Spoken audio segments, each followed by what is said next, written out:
Film ini diawali oleh sebuah scene yang berada di 2 tahun setelah kejadian Babysitter 1. Terlihat Cole yang kini semakin dewasa sedang mengambil susu murni kesukaannya. Tapi tiba-tiba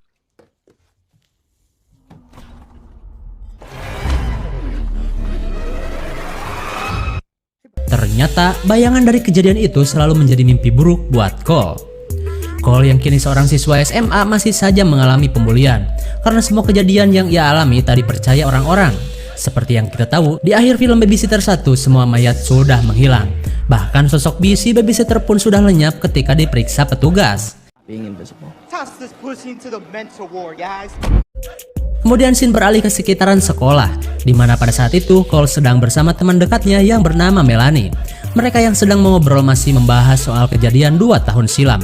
Cole pun berharap Melanie ikut menjelaskan ke orang-orang tentang kejadian di malam itu. Tapi rupanya Melanie cuma mengingat saat lari-lari dan sembunyi saja. Dan Melanie pikir ia tidak ingin membicarakan kejadian yang hanya akan menambah Cole semakin terlihat stres. Singkat cerita, mereka pun berada di kelas. Ketika pelajaran sedang berlangsung, datang seorang murid baru bernama Phoebe. Phoebe yang nyentrik adalah seorang siswi pindahan dari sebuah program pemerintah untuk remaja Bangor. Semua siswa yang mendengar riwayat hidupnya terlihat bete saat disuruh untuk menyambut teman baru mereka itu. Kemudian, scene berada di rumah Cole. Pada saat itu, orang tua Cole menyiapkan obat-obatan yang banyak. Dan ternyata, mereka juga menganggap Cole mengalami gangguan mental. Dan menganggap semua cerita Cole itu cuma halusinasi saja. Tapi saat Cole lihat obat-obatan tersebut, ia merasa sedih karena orang tuanya sendiri tak mempercayainya. Di keesokan harinya, seperti biasa, Cole akan diantar ayahnya pergi ke sekolah.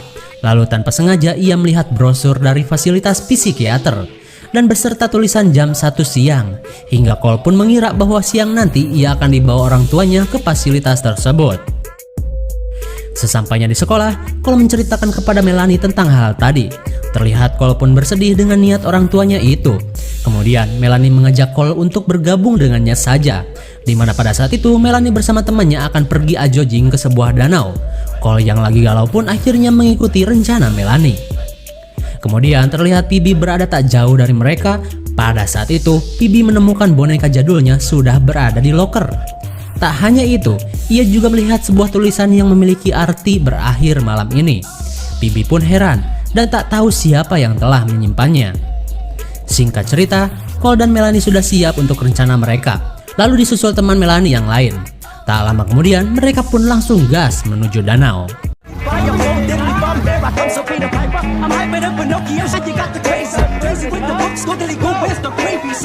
Keseruan anak remaja di danau membuat Cole bingung harus ngapain di tempat itu. Biasalah, Cole kan anaknya culun. Lalu tiba-tiba ia melihat Phoebe juga berada di sana. Phoebe yang keren abis terlihat pergi ke suatu tempat, tapi entah kemana. Sementara Cole yang celingak-celinguk merasa bersalah karena telah kabur dari rencana orang tuanya. Kemudian Melanie berusaha meyakinkan Cole karena jika Cole pergi ke psikiater, semua yang menganggapnya gila akan semakin membulinya. Lalu Melanie mengajak Cole happy-happy aja di kapal daripada cuman pelangak-pelongo di sana. Mendengar perkataan Melanie, Cole pun memutuskan untuk melupakan semua obat yang selama ini ia konsumsi. Sementara itu, orang tua Cole menanyakan kabar anaknya ke bapaknya Melanie. Karena kedekatan keduanya, mereka pikir Cole sedang pergi bersama Melanie. Tapi rupanya, bapak Melanie juga tidak mengetahuinya. Terlihat mereka pun kebingungan harus mencari Cole kemana. Singkat waktu, malam pun tiba. Mereka kini berada di kapal pesiar kelas ekonomi. Mereka yang sedang main kartu remi membicarakan kasus yang dialami Cole saat di Babysitter 1. Akan tetapi mereka yang tidak percaya hanya bisa meledeknya saja. Kemudian Melanie mengatakan untuk tak membicarakan sekte yang punya buku iblis itu. Mendengar ucapan Melanie, sontak Cole pun kaget. Karena dari dulu ia tidak pernah menceritakan tentang buku iblis itu kepadanya. Dan anehnya, Melanie malah seperti menyembunyikan sesuatu ketika Cole bertanya dari mana Melanie tahu. Lalu tiba-tiba, ternyata Melanie telah membuat kesepakatan dengan iblis untuk melakukan ritual dengan teman-temannya. Untuk kedua kalinya, Cole pun syok parah saat mengetahui hal tersebut. Lalu, Melanie akan mencampur darah temannya itu dengan darah dari Cole yang masih perjaka, agar semua keinginan mereka bisa terkabul. Cole yang semakin panik akhirnya berusaha untuk kabur, tapi tiba-tiba Anehnya, si atlet yang sudah tewas di babysitter 1 ternyata hidup kembali. Tak cuman si atlet, si Maghrib pun datang. Hingga yang terakhir, si Seksoy datang dengan tampilan yang semakin bohai. Mereka pun mengatakan bahwa memang kami sudah mati 2 tahun lalu. Kalian pasti heran kan dengan mereka yang kembali hidup? Kita lanjut dulu. Kemudian, kelompok sekte ini menginginkan untuk segera mengambil darah Cole karena mereka akan melakukan ritual itu lagi. Tapi tiba-tiba,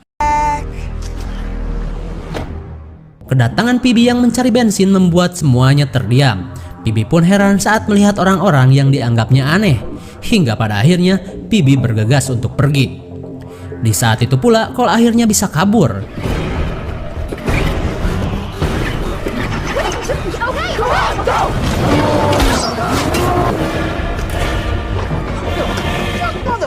Akhirnya, Cole berhasil meninggalkan mereka dan menepi di sisi lain danau bersama Pibi.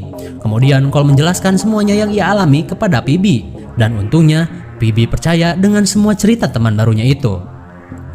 Di sisi lain, Melanie dan gengnya terlihat kesal karena Cole sudah kabur.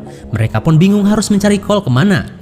Akan tetapi, Melanie melihat bahan bakar jet ski tercecer di air. Kemudian Melanie pun mempunyai cara untuk buruannya itu.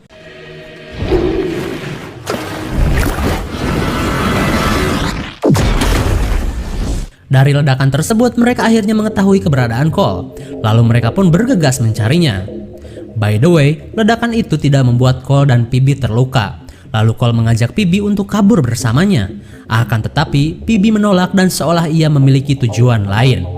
Tapi rupanya, jalan yang gelap tentu membuat Pibi semakin ketakutan. Lalu ia melihat seorang yang berada tidak jauh darinya. Pibi pun bergegas menuju ke sana. Si Om yang terlihat baik dengan ramahnya menyambut Pibi. Kemudian Pibi bertanya arah jalan untuk tujuannya itu. Tapi bukannya dijawab, si Predator Mortal Kombat 2 alias disingkat jadi MK2 malah menggerayami si Pibi. Namun tanpa diduga, Cole sudah berada di bawah mereka. Kemudian ia langsung menyabotase tali sepatu pria itu. Akhirnya mereka bisa melarikan diri. Kemudian mereka menggunakan mobil pria tersebut untuk kabur. Dan tanpa diduga, seseorang yang bernama Sonya sudah berada di depan mereka. Itu loh yang mukanya agak Asia gitu.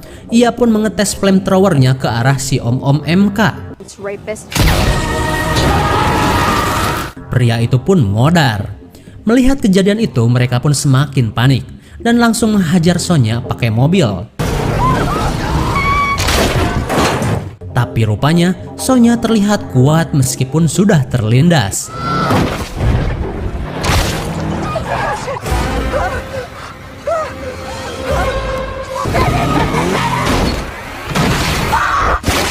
Akhirnya Sonya pun tewas dengan kepala yang tertotong selancar. Lalu ketika mereka berusaha kabur, mobil malah nyangkut di batu. Di saat itu pula teman-teman Sonya pun datang. Lalu mereka segera bersembunyi di bawah mobil. Bagaikan bintang K-pop, mereka pun bersiap untuk memburu Cole. Tapi karena Cole tidak ditemukan, sebagian dari mereka akhirnya berpencar. Sementara itu, Cole yang masih bersembunyi didatangi seekor ular. Parahnya lagi, ular itu masuk ke celananya. Apalagi, ular itu adalah ular kelas premium. Sekali patok, langsung modar pastinya.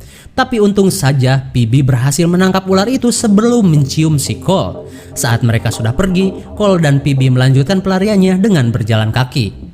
Kemudian Pibi mengajak Cole bersembunyi di kabin miliknya yang tak berada jauh dari tempat itu. Cole yang ketakutan tentu saja mengikuti ajakan temannya itu.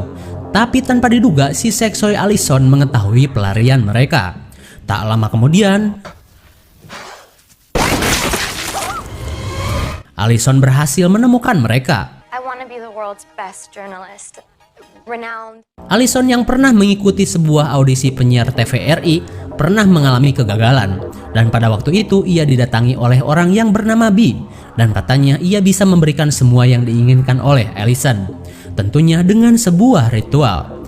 Dan ternyata kesemua anggota sekte adalah orang yang putus asa dan diajak B untuk melakukan ritual. Kembali ke Cole. Allison yang membawa pistol jelas membuat Cole tak bisa berbuat banyak. Tapi tiba-tiba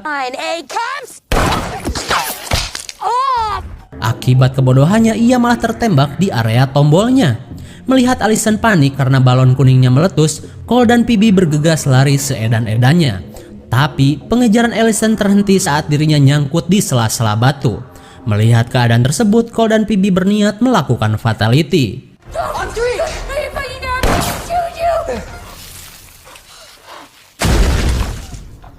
Ketika Allison sudah tewas, bahaya lain pun datang.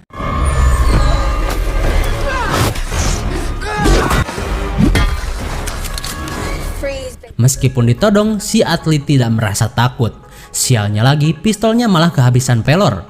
Cole pun baku hantam dengan alat seadanya. Dan saat si atlet sudah tidak berdaya, mereka pun bergegas kabur. Kemudian mereka menuju sebuah speedboat di tepi danau. Akan tetapi pengejaran si atlet masih berlanjut. Dan tak lama kemudian mereka pun langsung gas melarikan diri. Sementara itu si atlet masih nangkel membuntuti mereka.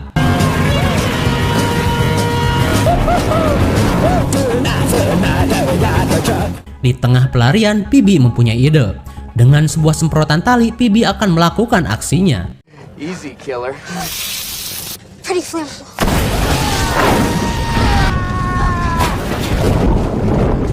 Ketika mengetahui si atlet masih hidup, kini giliran Cole melakukan fatality. Pria telanjang dada itu akhirnya tewas tergesrek baling-baling kapal. Di sisi lain, Melanie dan dua temannya baru sampai di tepi danau. Si Maghrib yang dari tadi berada di sana menceritakan bahwa si atlet sudah mati. Dan di saat itu pula kedua teman Melanie merasa takut mati jika terus berada di sana. Keduanya pun berniat meninggalkan tempat itu. Melanie yang kesal akhirnya menghukum mereka. Sorry, Mel. Bros, before.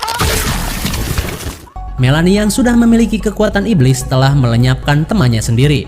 Tak cuman itu, seorang yang bernama Jeremy pun tak luput dari kemarahannya. Kemudian, Melanie berusaha menghubungi ayahnya Cole dan bersandiwara seolah ia dan Cole butuh bantuan ayah mereka. Kabar itu pun langsung membuat bapac-bapac yang lagi kopdar ini bergegas ke danau. Kembali ke Cole, mereka melanjutkan kembali rencananya untuk menuju kabin. Saat kabin sudah terlihat, mereka bergegas masuk. Di sana, Phoebe teringat masa kecilnya dulu ketika sering mengunjunginya. Kemudian, Phoebe mengajak Cole masuk ke basement untuk bersembunyi. Dan ketika berada di sana, Phoebe menceritakan boneka yang ia temukan di loker kemarin. Bahwasanya sebenarnya boneka itu sudah lama menghilang pada saat ia mengalami kecelakaan ketika usianya masih 6 tahun. Lalu, ia tidak tahu siapa yang telah menyimpannya di dalam loker. Suasana romansa membuat keduanya merasa jadi manusia dewasa. Hingga pada akhirnya, peraduan jigong dan peradukan semen mereka lakukan di tempat itu. Ingat, puasa nggak boleh diliatin. Di sisi lain, ayah Cole dan papahnya Melanie sudah berada di danau. Kemudian Melanie mengatakan bahwa Cole sedang kumat. Mendengar hal tersebut, kedua bapac ini segera menuju kabin. Kembali ke Cole, saat pesta kedewasaan sudah berakhir, mereka pun mager santuy sambil curhat-curhatan. Phoebe pun menceritakan awal mula kecelakaan yang menimpanya, di mana pada saat itu ia bersama babysitternya akan mengambil boneka yang tertinggal di danau. Dan tanpa ia tahu, orang tua Phoebe sudah berhasil menemukannya. Lalu pada saat yang bersamaan, mereka pun kebetulan bertabrakan, hingga menyisakan Phoebe yang selamat. Selama ini, Phoebe pun merasa dirinya lah yang menyebabkan orang tua dan babysitternya meninggal. Tak lama kemudian, suara bapac terdengar dan menyuruh mereka untuk segera keluar dari basement. Ketika Cole akan menemuinya, Phoebe menyuruh Cole membawa senjata untuk jaga-jaga, karena ia merasa bahwa kedatangan ayahnya Cole hanyalah jebakan Melanie. Phoebe pun teringat tempat senjata milik ayahnya, namun sialnya ia tidak mengetahui sandi untuk membukanya. Tapi seketika ia teringat tulisan dari loker. Kemudian Phoebe pun bergegas mencobanya. Singkat cerita, Cole dan Phoebe segera keluar dari basement. Terlihat Cole yang sangat marah ke si Imsak langsung menyerangnya. Take a breath, okay? Calm down. Tapi tiba-tiba, Clumsy bitch, ain't you?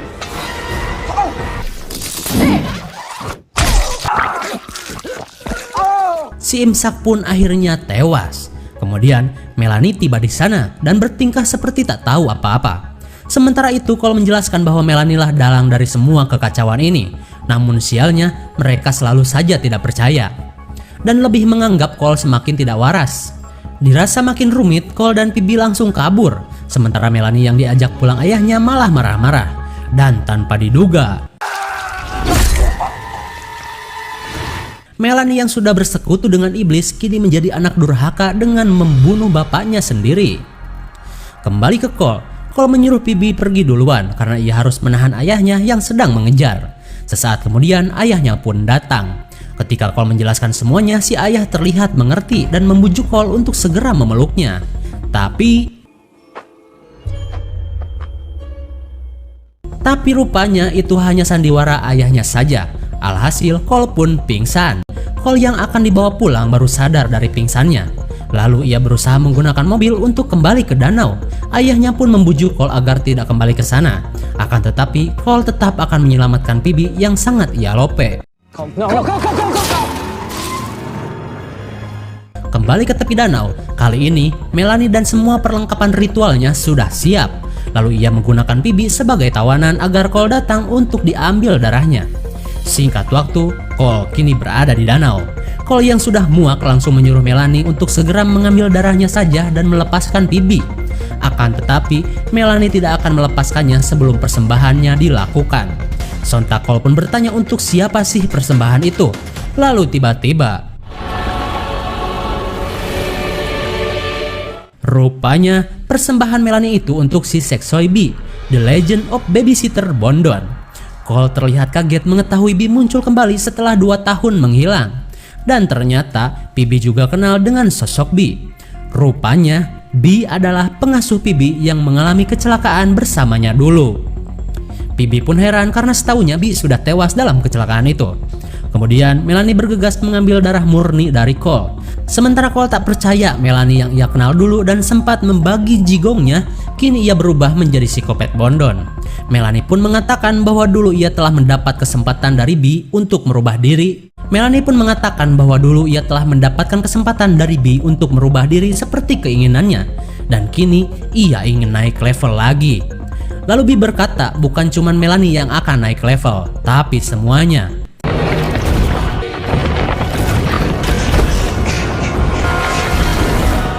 Ternyata semua teman-teman Bee yang sudah mati muncul kembali.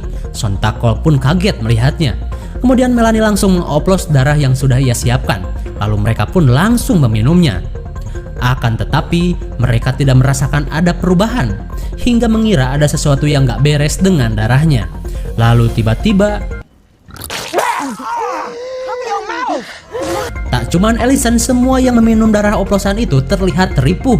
Kemudian Bee menyangka bahwa Cole sekarang sudah tidak lagi perjaka, sehingga darah yang ia miliki bukan darah murni lagi. Mereka yang meminumnya bukan malah naik level, melainkan terbakar sampai lenyap.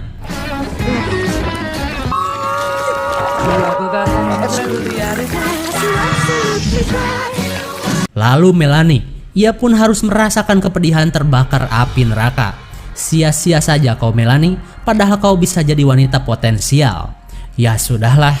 Kemudian Bee menyelamatkan kedua bocah yang pernah ia asuh dulu. Bee pun mengatakan apapun akan ia lakukan untuk keselamatan anak asuhnya. Seperti halnya saat Phoebe mengalami kecelakaan di rumah sakit, dulu Bee bersekutu dengan iblis untuk ditukar dengan keselamatan Phoebe yang lagi sekarat. Ternyata Bee sebenarnya adalah orang yang baik, terlebih ketika ia mengingat perkataan Cole ketika di Babysitter 1 yang membuat dirinya menjadi sadar. Cole pun senang mendengarnya, apalagi saat semua kekacauan sudah berakhir. Akan tetapi Bee yang kini sudah menjadi iblis berniat untuk mengakhiri semuanya, seperti yang terdapat di loker Phoebe. Kesedihan Cole yang teringat masa indahnya bersama Bee kini tinggal kenangan.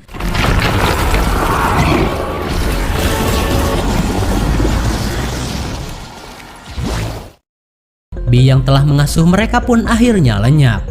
Tak lama kemudian ayah Cole datang. Terlihat bapak itu kaget dengan kejadian Bee yang baru saja ia lihat. Dan karena hal tersebut si ayah akhirnya percaya dengan perkataan anaknya selama ini. Dan ia tidak gila seperti yang orang lain katakan.